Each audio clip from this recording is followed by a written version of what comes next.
غزوہ احد کے بعد کفار مکہ مسلمانوں کو مکمل طور پر ختم کرنے کے منصوبے بنانے لگے۔ ان کی خواہش تھی کہ مدینہ پر حملہ کر کے اسلام کی جڑ ہی کاٹ دی جائے۔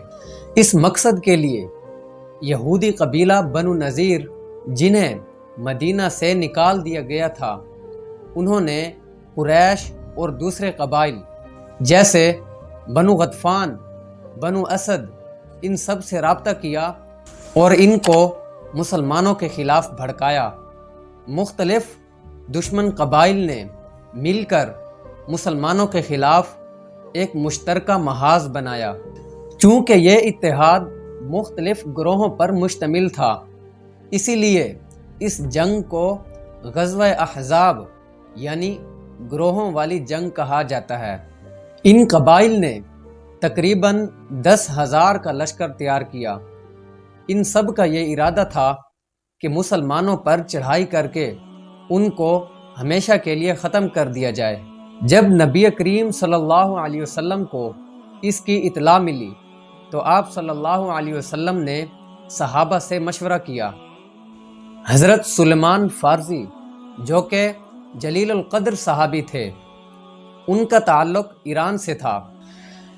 انہوں نے مشورہ دیا کہ مدینہ کے تینوں طرف تو پہاڑ ہیں، لیکن ایک سائیڈ ہے جہاں سے دشمن حملہ کر سکتا ہے، وہاں ایک گہری خندق کھودی جائے تاکہ دشمن کا حملہ روکا جا سکے۔ عرب میں اس طرح دفاع کرنا بالکل نیا انداز تھا، مگر نبی کریم صلی اللہ علیہ وسلم کو یہ رائے پسند آئی اور خندق کی کھدائی شروع کی گئی۔ یہ خندق تقریباً 5 کلومیٹر لمبی اور 15 سے 20 فٹ چوڑی اور 15 فٹ گہری تھی۔ سخت سردی، بھوک اور مشقت کے باوجود صحابہ نے جذبہ ایمان سے کام کیا۔ خود نبی کریم صلی اللہ علیہ وسلم بھی خندق کھودنے میں شریک ہوئے۔ کئی دن کھانے کو کچھ نہ ملا۔ بعض صحابہ نے اپنے پیٹ پر پتھر باندھ رکھے تھے۔ خندق کھودتے ہوئے ایک سخت چٹان آئی جو کسی سے نہ ٹوٹی، تو نبی کریم صلی اللہ علیہ وسلم خود تشریف لائے تو آپ صلی اللہ علیہ وسلم نے اس چٹان پر 3 ضربیں لگائیں۔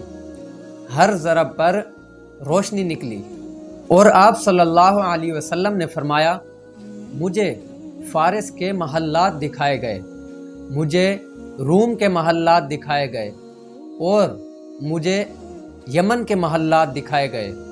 اس کا مطلب یہ تھا کہ مسلمان ان ملکوں کو فتح کریں گے۔ تو منافقین یہ سن کر ہنسے اور کہنے لگے، کھانے کو تو کچھ ملتا نہیں ہے اور بات روم اور فارس کے محلات کی کرتے ہیں۔ لیکن صحابہ کو یقین تھا کہ جو بات آپ نے فرمائی وہ بالکل سچ ہے۔ جب دشمن مقابلے کے لیے آیا تو وہ خندق کے باہر ہی کھڑا رہ گیا۔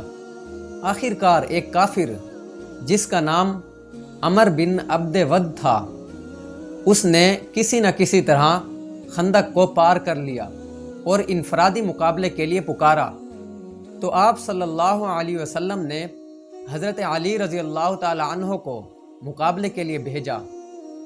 مقابلہ شروع ہوا۔ اس کافر نے حضرت علی رضی اللہ تعالی عنہ پر ایک زوردار وار کیا، جس سے حضرت علی رضی اللہ تعالی عنہ کی ڈھال کے 2 ٹکڑے ہو گئے۔ اس کافر کے سنبھلنے تک حضرت علی نے اس پر وار کر کے اسے ہلاک کر دیا۔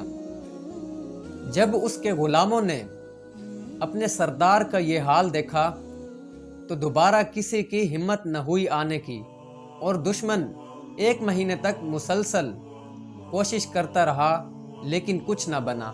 پھر اللہ تعالیٰ نے شدید آندھی، طوفان اور خوف نازل کیا، جس سے دشمن کا لشکر میدان چھوڑ کر بھاگ گیا۔